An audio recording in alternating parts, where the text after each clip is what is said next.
So to our panelists on the phone, I think we're going to go ahead and get started. So good morning, everyone.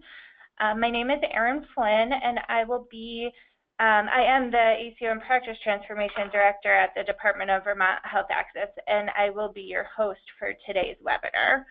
It's my pleasure to welcome you all back to the webinar series offered as part of the Vermont Healthcare Innovation Project Competency Training Series, and to today's webinar titled Culturally Safe LGBTQ Health.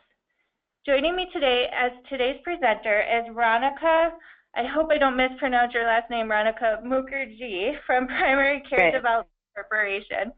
I'll let Ronika say a bit more about herself in just a moment, but first I would want to cover a couple brief logistical points. So next slide, please, thank you. On this slide, you see a screenshot of the webinar control panel. You each have one of these, and this is your tool for participation in today's webinar. So under the header audio in your control panel, you'll see two options, telephone and mic and speakers. By default, the webinar connects you to your computer's audio, but if you want to change this, just click on the telephone button and you will be provided with the call-in information. So I also wanted to let you know that all participants are muted for today's webinar in order to optimize sound quality, but we do encourage you to pose any questions or comments in either the question or chat boxes in your webinar control panel at any time during today's presentation. And finally, I want to notify participants that this webinar is being recorded and will be made available for future training purposes. And the last logistical note, if you look at the handouts pane in your control panel, you'll see a PDF of the slides for today's presentation. So as long as you're logged into the webinar, you can just go in there and download it to your computer and save it if you'd like to have it there. And we'll also be posting the slides and recording from today's webinar on the Vermont Healthcare Innovation Project's website. So with that, I think I'll turn it over to Ronika. Hi, everyone. Good afternoon. Can you hear me okay? We can hear you good. Yep. Okay, great. So today we're going to talk about LGBTQ care, and we'll cover a few topics. One is an introduction to cultural safety in healthcare in general, but specifically for the LGBTQ population. We'll define the population. We'll talk about health risks, health disparities of this population, and unique issues that LGBTQ clients face in healthcare settings, and ways that care coordinators can be part of ensuring good quality care. Next slide. So what is cultural safety? This is a concept that you may not have heard of before. Cultural competency, cultural humility are pretty talked about these days in healthcare. The big difference between cultural safety and cultural competency is that it's really about the focus on the patient. It's an outcome, and within this outcome, the LGBTQ historical and personal narratives are recognized and valued, which means, for example, that a patient may not have had very good experiences within the healthcare system. And in order to produce an outcome where they feel safe within the clinical environment, you may need to make additional allowances and or changes to your clinical environment. This concept was created for the Maori indigenous population in New Zealand, but is now used for many types of oppressed populations all over the world.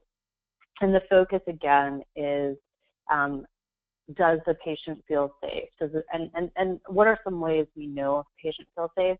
Whether or not they're being honest within a clinical environment, whether or not they're being honest when they talk about their sexual history or their gender history or the ways they make money and or are surviving.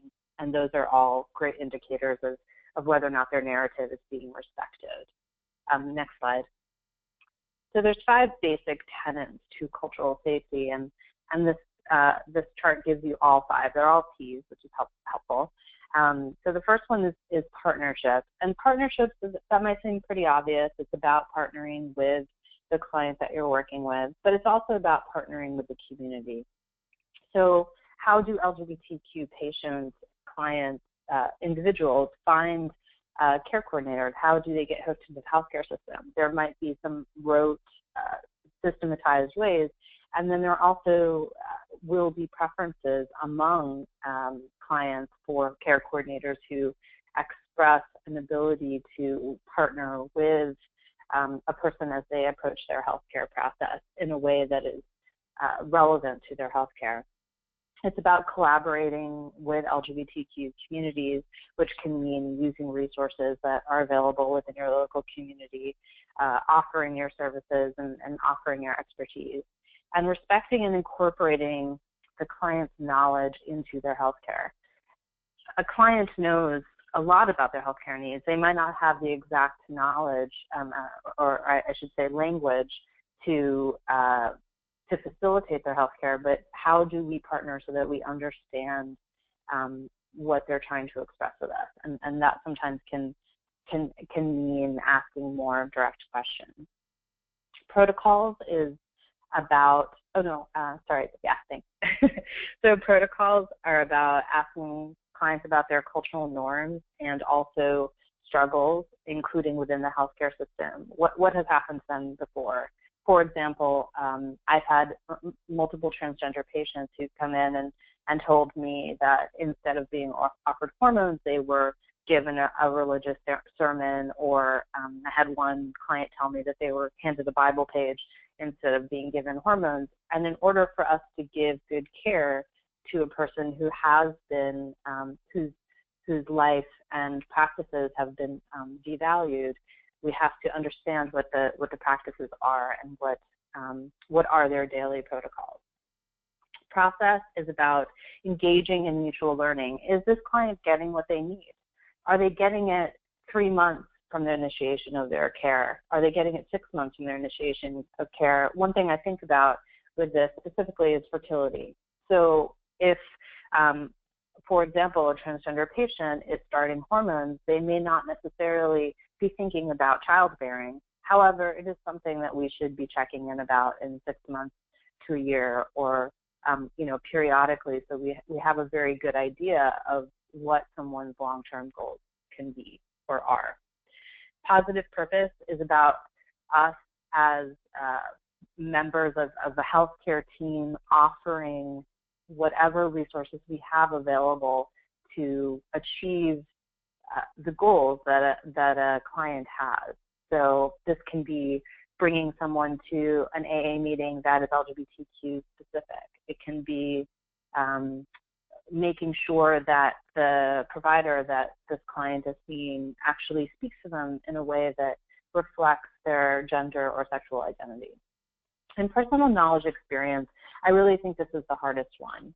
This is about the implicit bias that we all bring into the healthcare setting. And it's hard not to have this. It's hard not to, for example, assume that if you have an immigrant client who's a woman, that she experiences much more oppression in her immigrant background than she does in the United States. That's certainly something I hear clients complain about all the time. Or, that if someone is transgender, that they do not have a relationship with their family. So not bringing that bias or that, process that you have in terms of what you think about the oppression that someone faces into the room. So really taking their experience of oppression from them. Next slide. So the terms we're going to use today, we're going to update them a little bit. I'm sure you have all heard most of these terms. And they mean something a little different than they used to. I think, 20 years ago, we would have said lesbian is a woman who only has sex with women. In 2016, this is about preference. So a lesbian is defined as a woman, including a transgender woman, who identifies as primarily having sex with women. This is not necessarily about sexual practice.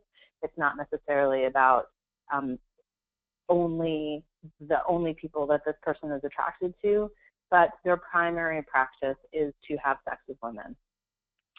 Gay is definitely an umbrella term, and you'll hear it used as an umbrella term, but it generally refers to, when we're using it in this acronym, it refers to men, including trans men, who are primarily attracted to men.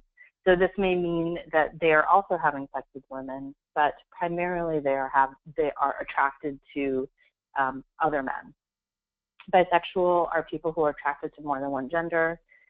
Even a few years ago, I think we would have thought people who are attracted to a man and a woman, but now recognizing that there is a spectrum of gender identities, bisexual has expanded its definition as well. Trans or transgender are people who express incongruence with their birth-assigned gender. So this means, a baby is born, they put F or M on their birth certificate, and then as they grow, they may no longer identify with that sex that they were assigned at birth. So, someone could be assigned male at birth and they identify as a girl or a woman in their early teens, and that is, a sign of someone who is transgender or gender non-binary. It is definitely not a sexual preference. And that, I think, can be very difficult for many people who work in healthcare to understand.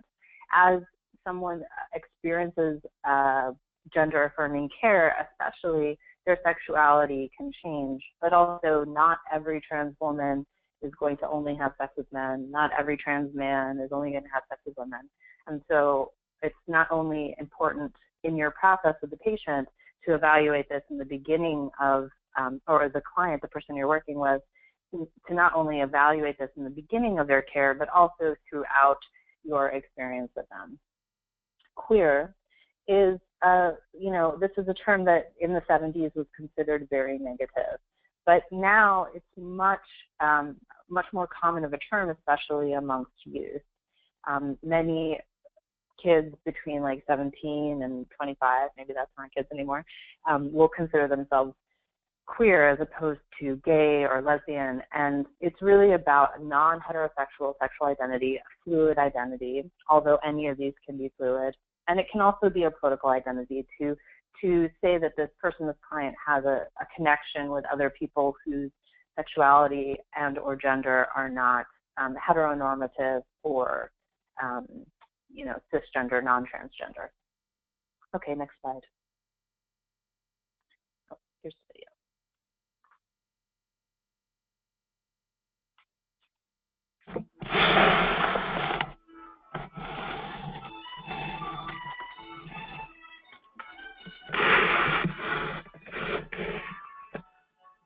Nervous about the appointment.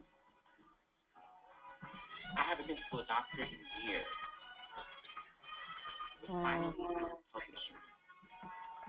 I chose Dr. Miller because he is. I don't think this is working. Okay, should we get out of the video then, Monica? Yeah, I think we should get out of the video. Okay, and I'll just note, to everyone that if you do download the PDF of today's presentation, there's the YouTube link right in there, so you could go ahead and watch the video on your own time. Great. So I won't talk about the video because that's like describing a painting, which is not very fun. But well, let's do a case study that I thought we could use to talk a little bit about the issues that people face. So Janice is a 25-year-old African-American woman presenting to the hospital after an altercation with her new lover, Jonah. She reports being thrown from the third floor balcony by Jonah, several broken bones and injuries. So she sees a third-year medical resident and is handed to care, is seen for care by the resident as well as a female medical student. It's apparent that the patient and resident physician are uncomfortable during the encounter. Janice never made eye contact with the resident physician, only speak to the student. So on leaving the room, the resident physician referred to her as a dyke. Janice overheard him, and it's then discovered that she is HIV positive, has refused to take antiretrovirals, and has little to no family support. So I'm sorry to have read that to you, but I wanted you to get a good, clear picture of this client. So she is someone who is in a relationship with a woman and is also HIV positive. This is definitely an atypical patient in a lot of ways. Many times not only are women who are having sex with women not being HIV tested, that's very common, but also if women are having sex with women, they're less likely, if they identify as lesbian, for example, they're less likely to be engaged in HIV care. So when we're talking about this case, one of the things we want to talk about when we're proceeding is how are we failing this patient, this client? How are we not engaging her in care? And one of the major things that's happening in this room is that we have a resident who is not comfortable with the sexuality of this client.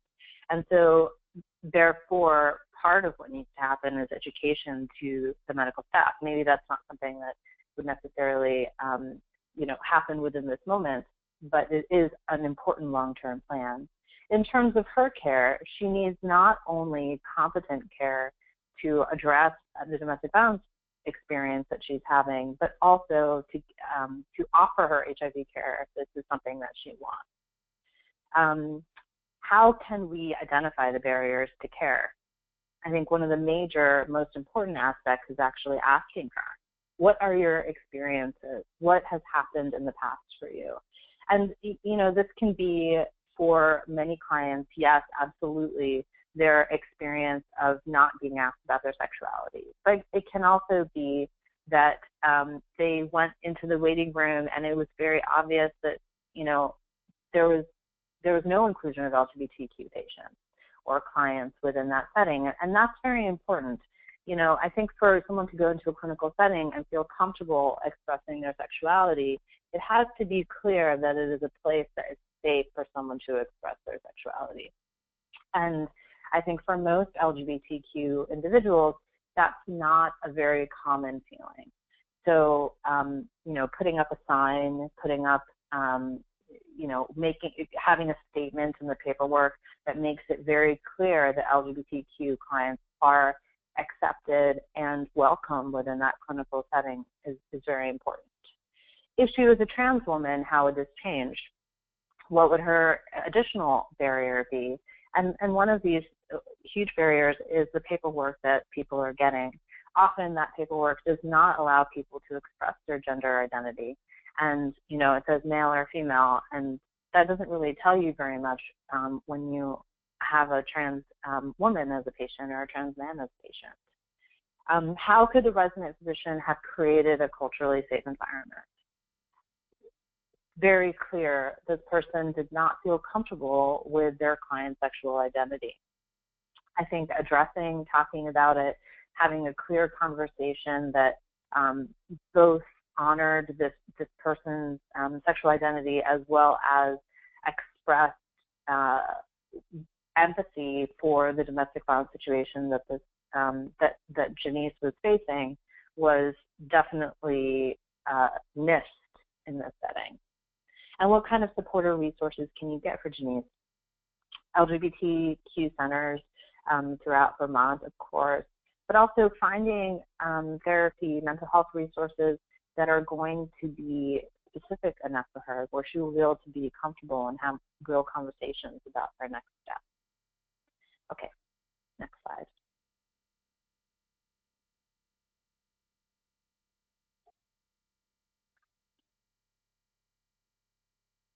Oh, sorry, this was a discussion about the video, but actually we can go back to that a little bit. So some of the places we can make an impact when, so the video was about a trans woman going into a healthcare setting. I talked about this a little bit, is encouraging our agencies to have posted non-discrimination policies. And, even if it's a rainbow sticker and that's what people feel comfortable with, it definitely communicates to the client that they're in a safe space or safer space for expressing their gender and sexuality. Negotiating the front desk process. This is an issue for, I would say, most clients because they are not sure what their insurance is going to cover or not cover. And, what do they have to reveal? Are they married? Are they single? This might not be language that applies to your to the person that you're caring for. not assuming sexual activity. So if someone tells you that they're heterosexual, not assuming that they never have sex with a man or a woman, that's very important. Family structure. For many LGBTQ clients, the family is not an integrated part of their lives, and that's not always true. Things are changing, but many people who are LGBTQ have experienced rejection. Over 50% of adolescents in New York City who are homeless are LGBTQ, identify as LGBTQ. So we know that these disparities exist and family structure might not be the same. If somebody is trans, not assuming that their goal is surgery. This is very hard for us, right? I think maybe less hard for care coordinators than it is for medical providers to not have goals for patients. And not assuming that someone is going to get surgery, because we know that only a third of all trans people end up, for example, getting gender-confirming surgery. And not assuming that this patient has a support system if they do get a major medical procedure like surgery. So meeting people where they're at, but also negotiating systems to actually make them friendlier for clients. Next slide. So, okay, well, if you actually, okay, that's okay. So answer these questions to yourself. You don't have to actually, they were supposed to come up one at a time so you could think about them. But the first one is, when you were last seen for primary care, were you asked to discuss your sexual health or history? And you can sort of think about that in terms, hopefully you've seen a primary care clinician sometime in the last 5 years. And was there a conversation about your sexuality? Has a clinician asked about your sexual orientation? Has a clinician asked about your gender identity? Has anyone ever in a clinical setting asked you about your gender identity or sexual orientation? And do you feel that you work in a setting that is welcoming for LGBTQ staff and clients, patients, individuals?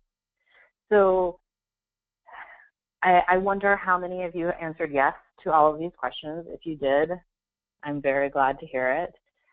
If you didn't, I think one of the things you can think about is how can you make and facilitate this more effectively for the clients that you are working for and with. Can you encourage clinicians to ask questions about sexual identity, or encourage clients to talk about their sexual identity or gender identity? Or does that seem like an unsafe thing to do? And you will have experiences with primary care providers in a way, and specialists as well, where you will see them maybe multiple times, and you probably have a sense of how people react to these conversations. Next slide. So visibility can be very difficult for LGBTQ clients, and for many people, it varies within the setting. So this is one of the major reasons that assuming sexuality or gender identity is detrimental. I think many people assume that their sexuality and gender identity is not a safe conversation, a safe topic of discussion within the healthcare setting. But we also know that good clinical care is instrumental in in decreasing harm, not in harming, in decreasing harm in individual lives. And care coordination is very, very crucial to this. When you acknowledge someone's sexuality within a healthcare setting, for some people, this can be the first time that they've ever had this acknowledged, whether it be within an institutional setting or personally. And it can be difficult. I have multiple clients who I've seen who the first time every time I see someone, the first time I see them, I ask them questions about their sexuality. And for some clients, it's very uncomfortable. And yes, you can say sometimes that's true for older clients, and it's less hard for younger clients, but it's not necessarily age-based. I think it has to do with, how someone has experienced their sexuality or gender throughout their lifetime. Has it been a source of harm for them? So this actual acknowledgement can take time, I had a client who the first time I asked him, he's a deacon at his church, and he basically said to me, I don't feel comfortable talking about this, and I'm never going to talk about it with you.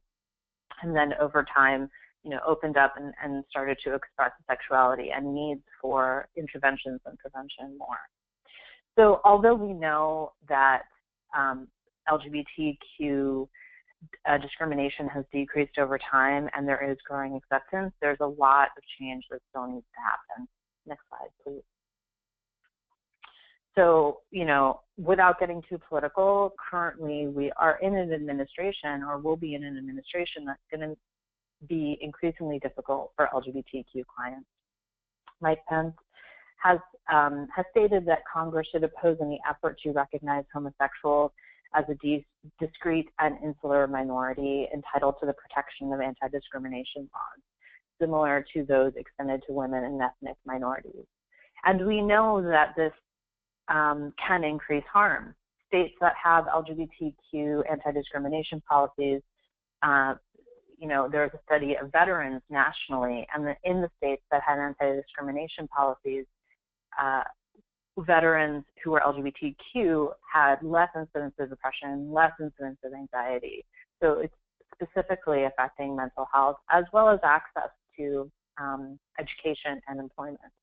Ken Blackwell, who's the former Secretary of State of Ohio, has stated that he thinks of homosexuality, which is not a very popular word, by the way, as a compulsion that people can control. And this is a very common thought process for gender, too.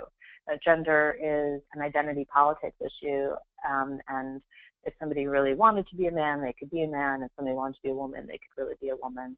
And it's not seen as the human rights issue that it could be.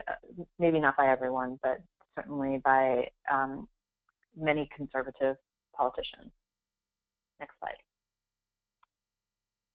There's also a history of bias in healthcare. So in 2007, which is about a decade away or earlier, 30.4% of people surveyed said that they would change their medical providers if they found out that their provider was gay or lesbian. 35% also said that they would change their medical practice, their clinical practice, if they found that there were gay or lesbian providers and or personnel who worked there. So there is a lack of safety for people working within the healthcare system who are LGBTQ. I would love to say that this has changed dramatically, but even in 2015, Juno Baden-Maliver, who is an OBGYN, did a survey of OBGYN residents, and she found that only 30% of OBGYNs felt comfortable taking care of trans patients. And we're talking about breast exams for trans women, we're talking about cervical exams for trans men. The procedures are not very different, but the identities make clinical staff uncomfortable. Next slide. So health risks of the population. The Pride Center of Vermont has identified some risk factors. 33% of LGBTQ clients smoke, which is much higher than the rest of the population. There's higher rates of depression, anxiety, and suicidal ideation. There's so many different studies about this. I mean, there's at least 30 studies, and they differ between populations. But just to highlight a little bit, using a minority stress model, we know, which basically it is about quantifying the amount of stress that someone experiences as a result of their minority status. We know that transgender patients, for example, experience suicidal ideation at 40 times the rate of the general population. So how is that affected by a good clinical relationship? Having good health care decreases suicidal ideation and depression in transgender patients. It, however, does not decrease anxiety. And so, those are greater systemic factors. We also know that drug use is very high in the LGBTQ population. And again, this is very much theorized to be as a result of the discrimination that people face in employment and other settings. Lesbian and bisexual clients are often told that they don't need to get gynecological care because maybe they're not having sex with penises. And so there are low rates of pap smears for lesbian and bisexual identified women. So we know that there needs to be more preventative care here as well. Next slide. HIV acquisition, we talk about this a lot. For men who are having sex with men, they identify as gay or bisexual. 15% of men who have sex with men are HIV positive. This is from the CDC. And trans women have a much higher rate of HIV than the rest of the population. So 33% of all trans women in the United States are HIV positive, and all rates are higher in African Americans. So in African American men who have sex with men and African American trans women, their rates are almost double for HIV acquisition. And it's not about sexual practice. We know that that's true. We know that it's a lack of access to resources. The practices of unprotected versus protected sex are the same as Caucasian population. Unintended pregnancy in lesbian and bisexual identified women are higher than in heterosexual clients. This, I think, goes back to what I was talking about with updating the identities. So even though someone is identifying as a lesbian, they may have sex with men, and people are less likely to use condoms in this situation. Women are less likely to use condoms in this situation. And how do we do prevention? And I think this is a delicate conversation. How do we address the prevention needs in lesbian patients when it comes to unintended pregnancy? And this is about actually bringing it up. You know, are you having sex with men? If so, what kind of sex are you having? Having that conversation. Okay, next slide. So family support systems may vary. For many LGBTQ clients, family does not necessarily mean biological family. It can mean friends who have been developed over time as a result of sexual identity or gender identity. And individuals might be out in some settings, but not in others. And you can think about this in terms of what you reveal within your work life, within your family life, within your friend life, your friend's life. What about your friends from your childhood? What about your most recent friends? How do you build those communities, and what is safe and what is not safe within those communities? And so not unintentionally adding someone can be very crucial. I'll give you a good example. In New York State, the Department of Health, if someone tests positive for syphilis, will show up to their house, show up to their workplace, and this can really out people. And I've definitely had multiple clients who've told me that their sexuality was outed because the Department of Health came to their employer and their employer asked why they were there, and the Department of Health said, well, Joe tested positive for syphilis, and then their employer looked at syphilis. So I guess my point, I know that was kind of a long story, but my point is that not to unintentionally out someone is an important part of care coordination. Culturally safe fertility care. This is very difficult. In New York City, this is difficult. I think for people who live in rural areas, particularly, this can be very hard to find. If someone is a transgender man, finding a reproductive endocrinologist or an OBGYN who understands pregnancy in a trans man is a task. So this is an issue that we need to educate people about, and we need to understand ourselves. How do we support someone in their fertility process, regardless of gender, regardless of sexuality? Mental health care needs, assessment of someone's mental health care status. It's not, I know that most of you are not a therapist, but the idea of making the first conversation happen around mental health care, this can be, again, a stepping stone for someone getting the care that they need. PEP, PrEP, HIV care needs. So PEP is if somebody has an unprotected sexual encounter, getting them HIV medications to prevent HIV acquisition. pre-exposure prophylaxis.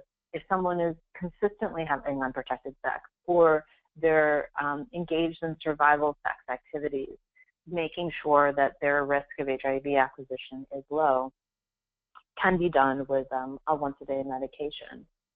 It can also be very hard to find competent providers to do this kind of care. So how do you make sure that your client is getting that care? And now there are national registries for PrEP and PEP, as well as HIV care. So in Vermont, there is a registry of providers throughout the state. STI screening. If someone is using a part of their body for sex, are they getting screened there? Are they being honest about being screened?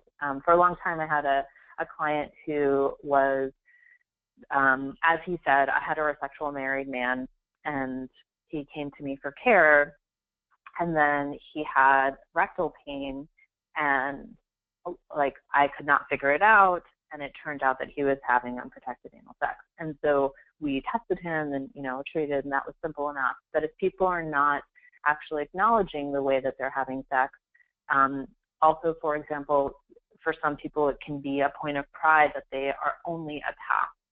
They are only the insertive partner when they're having sex, penile anal sex. So, making sure you ask the right questions about orifices so people get the treatment they need. Next slide. Veronica, you did have a question come in. Do you want to pause and Sure. I can? Absolutely. Okay, great. So the question is, what resources are available in Vermont to train healthcare providers and staff on this issue? So I would just add to that personally and say if anybody else on the webinar has specific thoughts on this that they want to share, go ahead and type those in, and we could get the word out to all the attendees. But if you wanted to add anything else to that, Veronica. The two things that I've found, which will be on the next slide, are the Vermont Pride Center and the Vermont Diversity Health Project. Many people had local things in Montpelier and Burlington and cities throughout Vermont, but and Planned Parenthood too. Were there specific educational resources that I found? No, but both the Vermont Pride Center and the Vermont Diversity Health Project do education as part of the work that they do. So I hope that's helpful. Yeah, yep. And one more question kind of in that same realm. Do you know of or could share any examples of culturally safe paperwork or non-discrimination policies? Yes, absolutely. I can. I'd be happy to email them to you.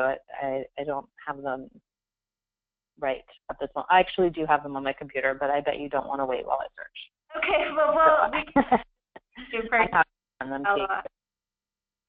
And we did just have one comment come in that I think is kind of in response to that first question about Vermont-specific resources. So someone shared that NFI is holding a conference called Trans 101 about supporting trans youth on December 9th.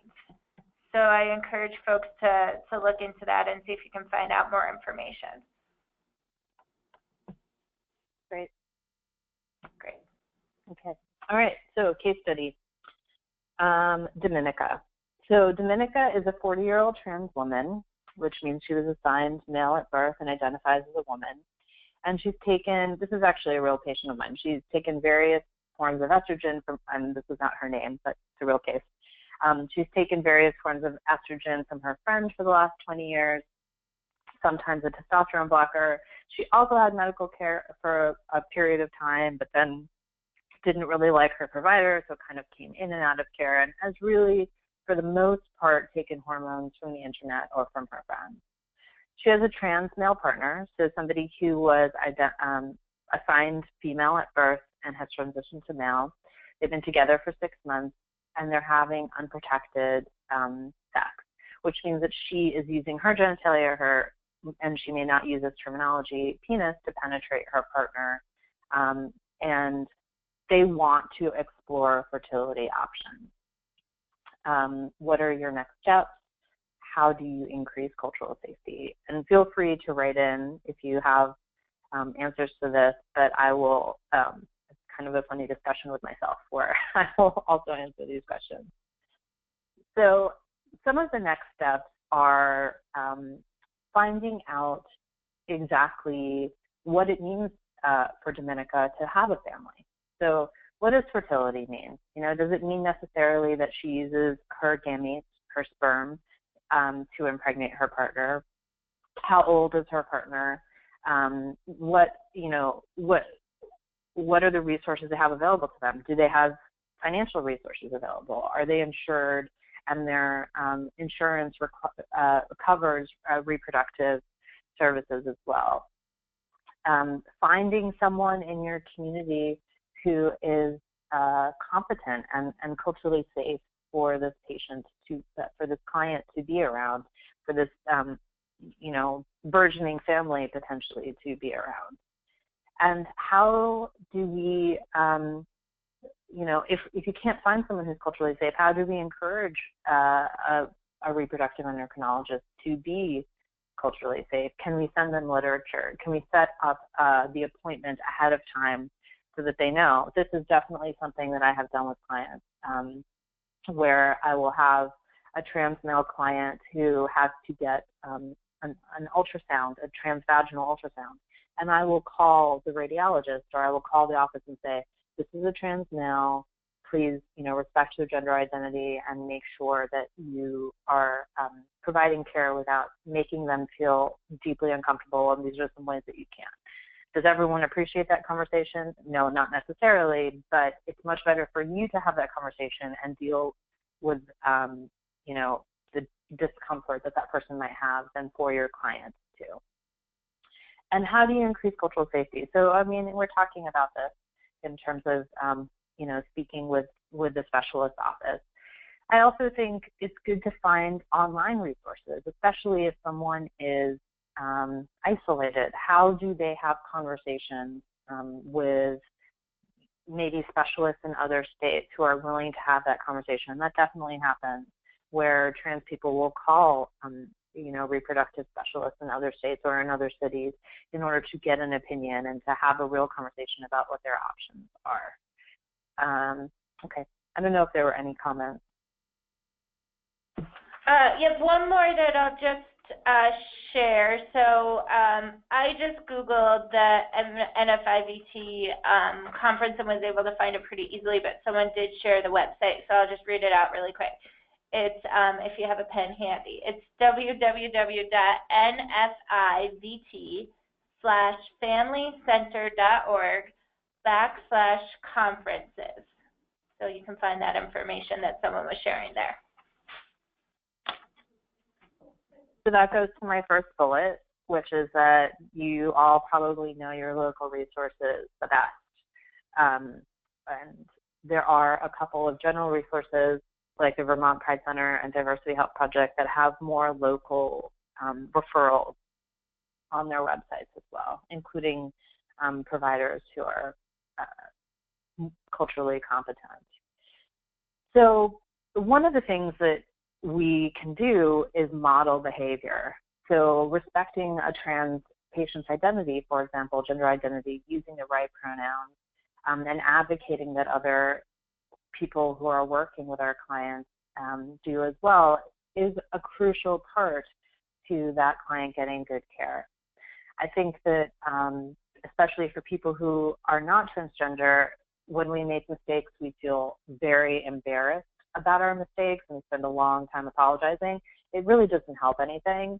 I think, modeling that you're willing to correct your errors and encouraging other people who are working with clients to do that as well is the best thing we can do. Discussing the specialized needs that clients might have and encouraging them to talk to their providers about it. And understanding and being very conscientious of supporting people in their wariness around healthcare. It is normal to be wary of healthcare providers. It is rare that people have 100% positive experiences in the healthcare setting. So this definitely is increased by LGBTQ status. So, you know, being supportive of that wariness and processing with clients after their care. I think many people who are LGBTQ go in for their care, feel completely alienated, and then really just are like, okay, I'm never doing that again. But how do we process through that and get people to get what they need out of their resources? I'll give you an example. I will have I had a client a couple of years ago who had a tear in his shoulder. He was a trans male client, and he was very worried about going to an orthopedist who was going to see him with his shirt off, and like it was stopping him from being able to like move his arm. So how, you know, my response to that was to call the orthopedist's office, have a conversation with the front desk staff as well as the orthopedist, but then afterwards setting up an appointment right after so that the client could come in and process what their experience was around their gender, so that they could seek that care, maybe not get the best care that I would like them to get in terms of being supportive of their identity, but also not be in pain and get the medical care that they need. Okay, I think that's it. I'm ready for questions. So just a reminder to folks that you can put questions either in the chat or question pane on your control panel, questions, and or if you feel like, you know, you have a tip you want to share or a resource. It looks like the majority of the questions that we have been getting is how do we access, you know, resources here in Vermont. Feel free to share those. And I think, why don't we, while we're letting people get their questions in, let's just go ahead to the final slide, and I'll just say a quick word, one more ahead. I'm just gonna, sorry, one more. I'm just gonna say a quick word, give a quick plug to our final webinar, actual final event in the whole core competency training series. Will be Wednesday, December 7th from 12 to 1 o'clock. And the topic for that webinar is going to be trauma-informed care. Angie Fernandez from PCDC will be hosting presenting that webinar for us. And it's really going to be kind of a different take from what we've covered in this training series in the past to some really concrete tips and tools for you know, what you do when someone who has experienced, when working with someone who has experienced trauma. So again, a reminder to go ahead and get those questions in.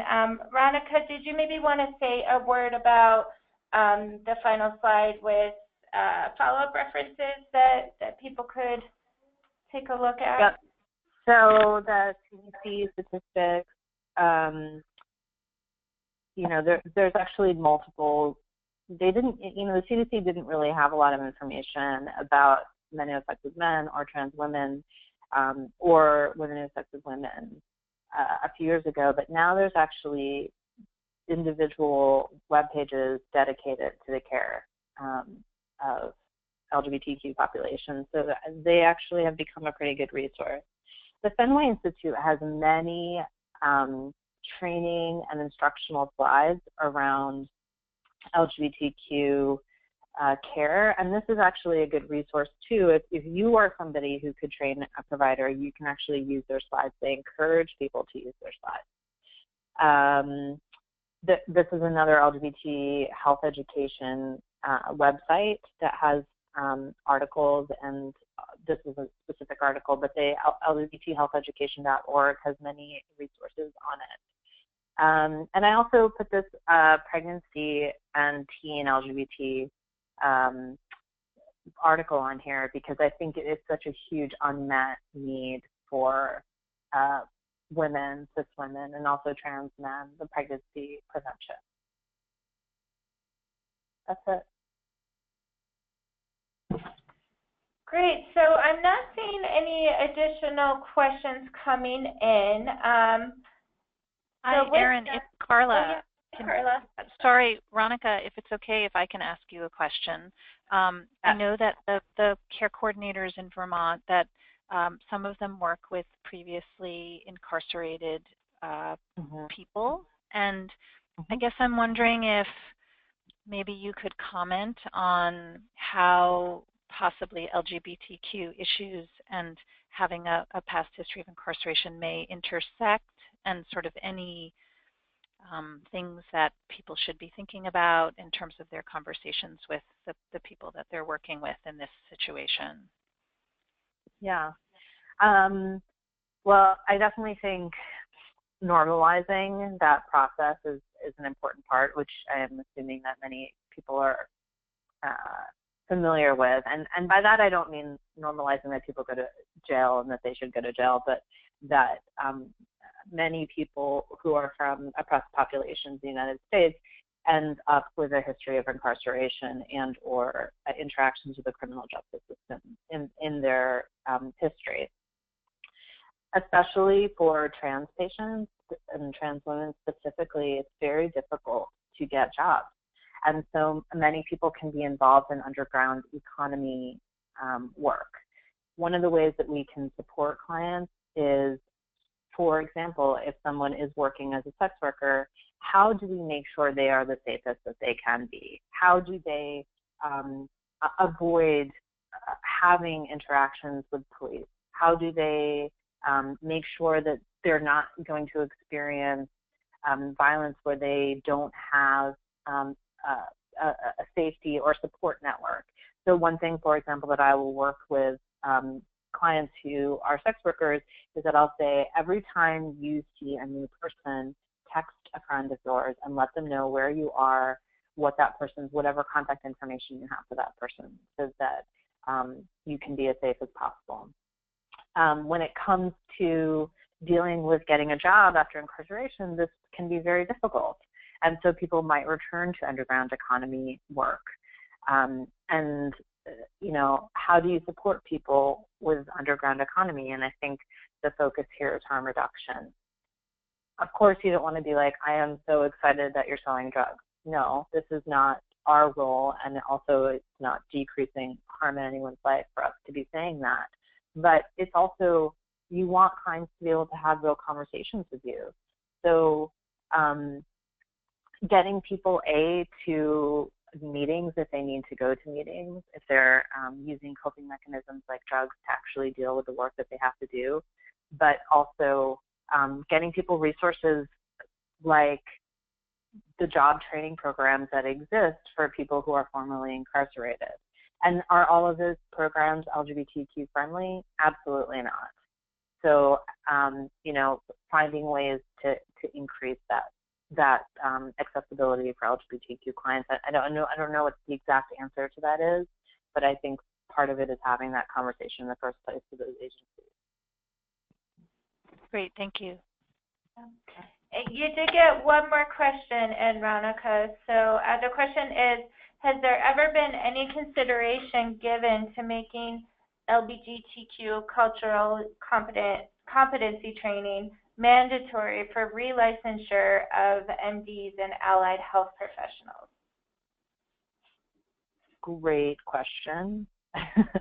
I think the answer to that is no. There has never been. Have people thought about it? I think about it all the time. But are the agencies who actually license MDs, DOs, NPs, PAs, nurses, LPNs, all, you know, everyone who has a license, are they actually requiring this? No. There is some inclusion of curriculum. There's a study done in 2014 on how much LGBT education was actually included in 16 different medical schools. And there was an average of 5 hours per 4-year medical school education. So that's not very much. And it is not part of the licensure the way that it should be. Great, thank you. So we have one more comment just come in that I think, let me scroll up a little bit, is a really great opportunity for us here. So one of our participants commented, my daughter is transgender and is on the call with me today. Here is her comment. I actually prefer it when people ask what my preferred gender pronouns are. It's much better to get that question than to have someone use the wrong pronouns with me. I would also say that if you have trouble using that question, then you can use the pronoun they, which is gender neutral. Thank you for that comment. Yeah, great. Thank you. Yeah. I definitely missed saying that, so I appreciate her bringing that up. So I did, we scrolled back here in the slides, we're almost to time, but if you have a couple minutes before you have to go on to your next thing in the day and you want to jot down this YouTube link, I think that video that we were hoping to show today is a really great use of a few minutes of your time that will help illustrate some of the concepts we've been talking about here today.